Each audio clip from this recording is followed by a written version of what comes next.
To get the latest updates on the rovers, we are joined by Perseverance Surface Mission Manager Jessica Samuels and Curiosity Deputy Project Scientist Abigail Fraeman.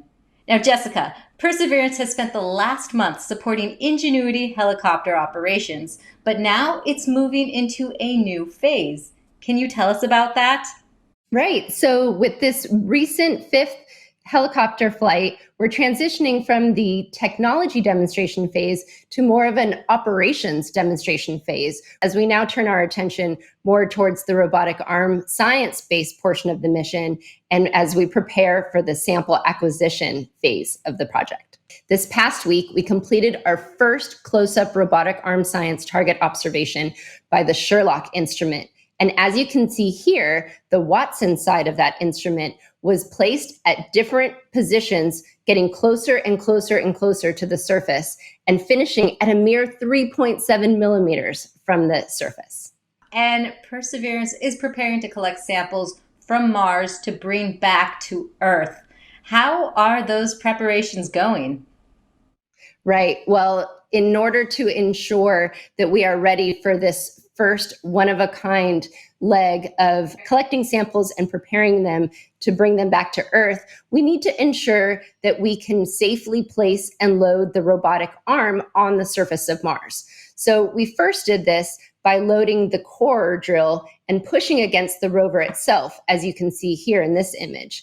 The next day, we successfully demonstrated the capability of placing the core on the surface of Mars. And Perseverance has been on the move. How far has the rover driven? Perseverance has driven 345 meters so far. Over the next couple weeks, we hope to continue to check out more of our autonomous navigation capabilities and are excited about the hundreds and hundreds of meters ahead. Thank you for that update, Jessica. Now we'll turn to Abigail. Perseverance is the new rover in town, but Curiosity is still doing science in Gale Crater. What are some of the big stories coming from Curiosity and your team? Well, Curiosity, we're continuing to climb Mount Sharp. We just wrapped up our exploration of the Glentorridon region, and we're now on the hunt for the zone where we know the rocks will transition from being these clay-rich rocks that formed in ancient lakes to salty rocks filled with a mineral called sulfate. We began our hunt for this clay sulfate transition at a region we informally named Mont Mercou. And we parked at the base of Mont Mercou, where erosion has cut away and made this big 20-foot high cliff. And so we drilled at the base of this cliff, we took a selfie, and we took many images of the hundreds of fine layers that we see exposed in the side of the cliff. And by analyzing these layers, we're going to understand more about the geologic processes that have shaped the area. What is next for Curiosity?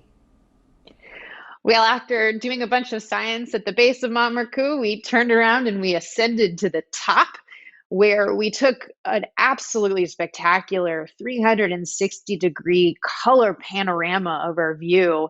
And I love this image because if you look off to one side, you can see the floor of Gale Crater, where Curiosity landed. We've since climbed over 1,300 feet to get to where we are now on the side of the mound. And if you look off to the other side, you can see the terrain further ahead. Those are the hills where we know the sulfate minerals will be from our orbital data. And so that is where we're headed.